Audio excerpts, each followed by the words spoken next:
અમેરિકામાં નોકરી કરતા લાખો ઇન્ડિયન્સ માટે ખુશખબર છે અને એ ખુશખબર સીધી H1B સાથે જોડાયેલી છે કારણ કે અમેરિકાની ફેડરલે એક નિર્ણય જે છે તે ટ્રમ્પ પ્રશાસનનો કેન્સલ કરી દીધો છે, રદ કરી દીધો છે.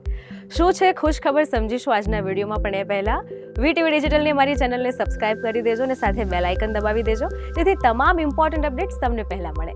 Hello, ladies and gentlemen. This is your captain speaking. We'll be landing in the airport in just a few minutes. હા, this is Janvi. Way to વિદેશના આજના વિડીયોમાં જાણીશું કે ફેડરલે કયો એવો ટ્રમ્પનો નિર્ણય કેન્સલ કર્યો છે કે જેને કારણે હવે ઇન્ડિયન્સમાં એક ખુશીની લહેર જોવા મળી રહી છે. ફેડરલે જે નિર્ણય રદ કર્યો છે, નિર્ણય હતો કે હવે H1B એપ્લિકન્ટ્સે ફીસ જે છે તે લગભગ $1 લાખ, એટલે ઇન્ડિયનમાં જોવા જઈએ તો લગભગ 96 લાખ રૂપિયા ભરવાની હતી. પરંતુ ત્યાંની ફેડરલે હવે જે નિર્ણય લીધો છે તેને થઈને ટ્રમ્પને હવે ઝટકો લાગ્યો છે, કારણ કે જો આ નિર્ણય લેવાતો $1 લાખ ફીસવાળો તો સૌથી હાઈએસ્ટ નુકસાન અમેરિકાની કંપનીને અને તેના વર્કર્સને જ થતો, કારણ કે અહીંયાથી આઈટી પ્રોફેશનલ્સ માટે અઘરું થઈ જતું, સ્ટુડન્ટ્સ માટે અઘરું થઈ જતું H1Bને લઈને. એટલે આ જ બધી બાબતોને ધ્યાનમાં લઈને ફેડરલે ટ્રમ્પને ઝટકો આપતો નિર્ણય કર્યો છે અને એ નિર્ણય છે કે H1B માટેની આ ફીસ જે છે $1 લાખ તે હવે રદ કરવામાં આવી છે. ફેડરલ કોર્ટના જજે સાફ કહ્યું છે કે એક આદેશને લઈને આટલી મોટી ફીસ લાગુ કરવી એ સંવિધાનના ખિલાફ છે અને ત્યાંની ગવર્મેન્ટે પોતાના રાઇટ્સની બહાર જઈને નિર્ણય લીધો છે. પરંતુ વાત કરીએ એકચ્યુઅલી H1B વિઝાની, કે H1B વિઝા છે શું અને એનાથી કઈ કઈ વસ્તુઓ થઈ રહી છે. H1B એક એવા વર્ક વિઝા છે કે જેના દ્વારા બહારની કંપની વિદેશી હાઈ સ્કિલ એમ્પ્લોઈઝને નોકરી પર રાખે છે. એટલે જો કોઈ એન્જિનિયર છે, આઈટી ડેવલપર છે અથવા કોઈ સેક્ટરમાં ખાસ સ્કિલ્ડ છે એમની, તો એ કંપની H1B વિઝા બેઝ પર તેમને બોલાવી શકે છે. અને એમાં આશ્ચર્યની વાત તો એ છે કે highest H1B visa holders Indians છે, કારણ કે ઇન્ડિયન્સના સ્કિલ્સની, વર્કર્સની ત્યાં જરૂર વધારે છે. અને એટલે જ અમેરિકામાં ભણવા જતા ઈચ્છતા લોકોની નજર આ H1B ટેગ પર વધારે હોય છે. પરંતુ હવે ફરી આપણે પ્રશ્ન થાય કે H1Bને લઈને એવું તો શું વાત હતી, એવો તો કયો વિવાદ હતો કે જે આટલો બધો વકર્યો અને જેને થઈને હવે ઇન્ડિયન્સ ખુશ થયા છે. ટ્રમ્પ ગવર્મેન્ટનું એવું માનવું હતું કે H1B વિઝાનો ખોટો ફાયદો થાય છે અને એમણે એવો દાવો કર્યો કે ઓછા પગારમાં ઘણી જ બધી કંપની એમ્પ્લોઈઝને હાયર કરે છે. અને આ બધા રીઝનને લઈને સૌથી મોટું નુકસાન ત્યાંના સિટીઝનને એટલે અમેરિકામાં રહેતા લોકોને જ થાય છે.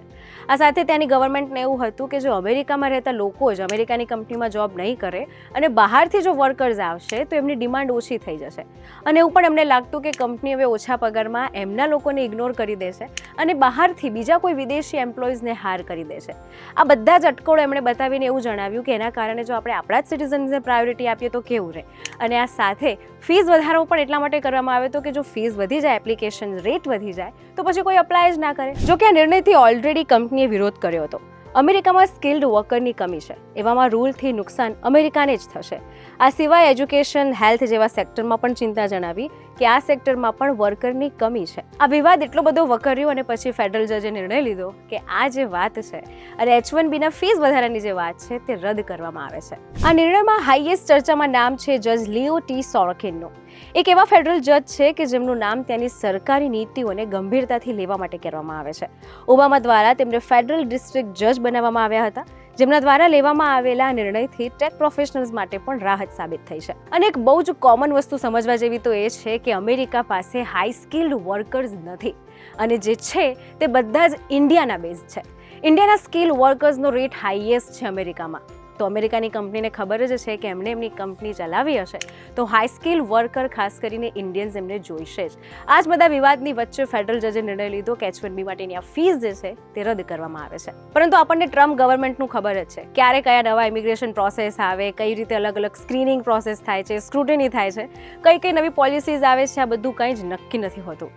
પરંતુ આ બધાની વચ્ચે અત્યારે હાલ તો આ વસ્તુ ક્લિયર છે કે H1B માટે હવે જે પેલી ફીસ હતી તે ફીસ કેન્સલ થઈ ગઈ છે. આ સાથે તમારું જો સપનું છે H1B હોલ્ડર બનવાનું, ત્યાં જવાનું, તો તમે સપના પર કન્ટિન્યુ કરી શકો છો. તમને શું લાગ્યું ચોક્કસ જણાવજો અને આવા જ ઇન્ફોર્મેટિવ વિડીયોઝ માટે વીટીવી ડિજિટલ સાથે જોડાયેલા રહેજો.